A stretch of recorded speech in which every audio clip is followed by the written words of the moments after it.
राजा भोज और हंसी का रहस्य। एक बार की बात है कि राजा भोज को उनकी प्रिय रानी रगड़ रगड़ कर स्नान करवा रही थी। शीतल जल और रानी के कोमल हाथों का स्पर्श राजा भोज को बड़ा ही लुभावना और सुहावना लगता था।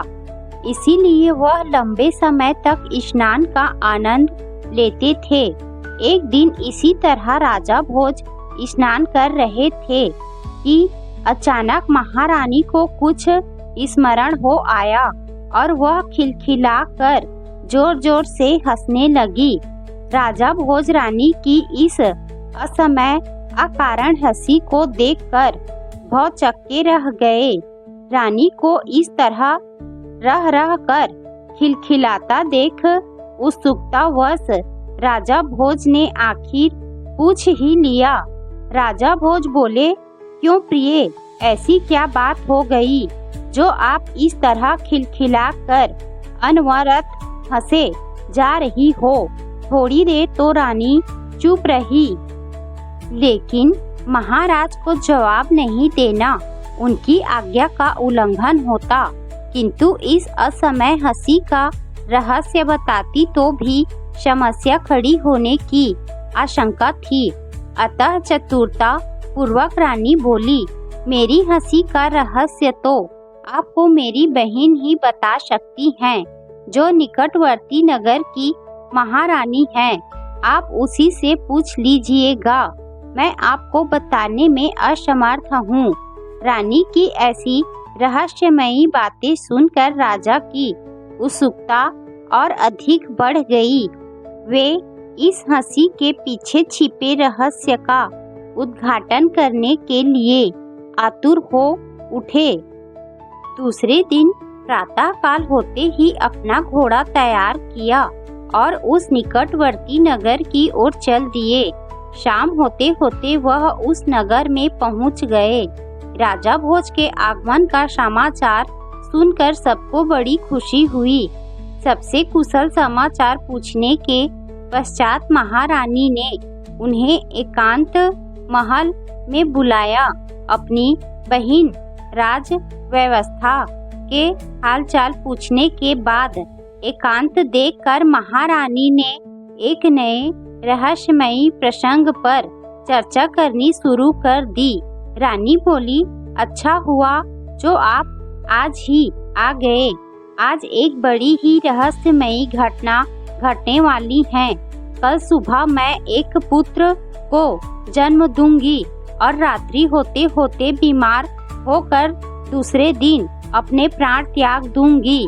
राजा अभी एक पहेली तो सुलझा भी नहीं पाया था कि अब एक और पहेली उसके सामने थी। असमंजस में पड़ा राजा विचारों में उलझ गया। तभी राजा का असमंजस दूर करते हुए महारानी बोली, मैं जानती हूँ महाराज, आप मेरी बहन की हंसी का कारण पूछने आए हैं, किंतु यह मैं आपको अभी नहीं बता सकूंगी। इसके लिए आपको कुछ समय प्रतीक्षा करनी पड़ेगी। मेरे मरने के 10 दिन बाद मेरा पुनर्जन्म विदर्भ राजा की राजकन्या के रूप में होगा। जिस पुत्र को मैं कल जन्म दूंगी, अगले जन्म के 20 वर्ष बाद उसी के साथ मेरा विवाह होगा। उस विवाह में आप भी आना। तभी वधू बनकर मैं आपके रहस्य का रहस्योद्घाटन करूंगी, जिसे आप अभी जानने के लिए उत्सुक हैं, किंतु आपको तब तक प्रतीक्षा करनी होगी। इतना कहकर रानी ने महाराज से वचन लिया कि वह यह बात किसी और से ना कहे। दूसरे दिन ठीक वैसा ही हुआ जैसा महारानी ने बताया था। पुत्र का जन्म हुआ और उसके थोड़े ही समय में रानी बुरी तरह से बीमार पड़ गई। आसपास के सैकड़ों वैद्यों ने उसकी चिकित्सा की, लेकिन कोई फायदा नहीं हुआ। अंततः रानी की मृत्यु हो गई और पुत्र के आने की खुशियों में झूम रही नगरी का वातावरण मातम में बदल गया। नीति के इस खेल को राजा भोज समझ नहीं पाए और दुखी होकर वापस लौट आए। अब उन्हें हंसी का रहस्य जानने के लिए रानी के दूसरे जन्म लेने और विवाह करने तक प्रतीक्षा करनी थी। सो वह करने लगे। बिना माँ के बच्चे को पाल पोस कर बड़ा कर लिया गया। वर्ष पर वर्ष बीते और आखिर बच्चे का विवाह तय हो गया। राजा भोज को तो कब से इस शुभ घड़ी की प्रतीक्षा में थे। विवाह के समय राजा भोज भी उसमें शामिल हुए। वह अपने रहस्य का निवारण करने का अवसर देख ही रहे थे कि नववधू स्वयं ही एकांत में उनसे मिलने आ गई। महाराज की उत्सुकता को देखकर नववधू मुस्कुराते हुए बोली, कारण तो मैं आपको पहले ही बता चुकी हूँ, लेकिन आपके लिए स्पष्ट कर देती हूँ। जो मेरे साथ हुआ वही मेरी बहन के साथ हुआ था। इतना कहने पर भी राजा भोज नहीं समझे।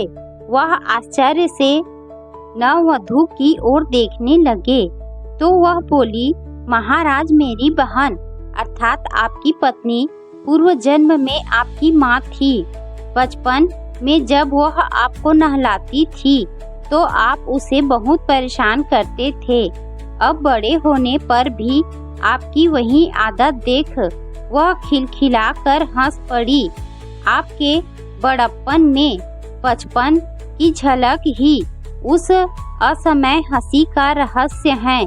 राजा भोज बोले, बस इतनी सी बात के लिए मुझे इतनी प्रतीक्षा करवाई।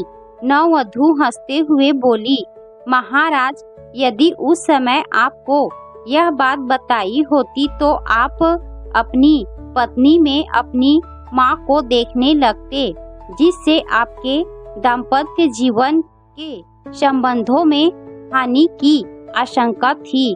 बस इसीलिए यह बात बताने में इतना विलंब किया गया ताकि पूर्व जन्म की स्मृतियाँ इस जन्म में समस्या उत्पन्न न करे।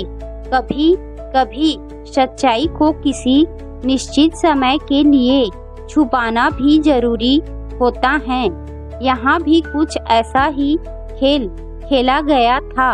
राजा भोज की माँ ही दूसरा जन्म लेकर उसकी पत्नी बनी थी। यह बात यदि उसे समय से पहले बता दी जाती तो हो सकता है उनके पति पत्नी का संबंध माँ बेटे का संबंध बन जाता, जो कि किसी भी तरह से उचित नहीं था। इसीलिए कभी कभी पूर्व जन्म के सत्यों का सामने न आना ही सही रहता है।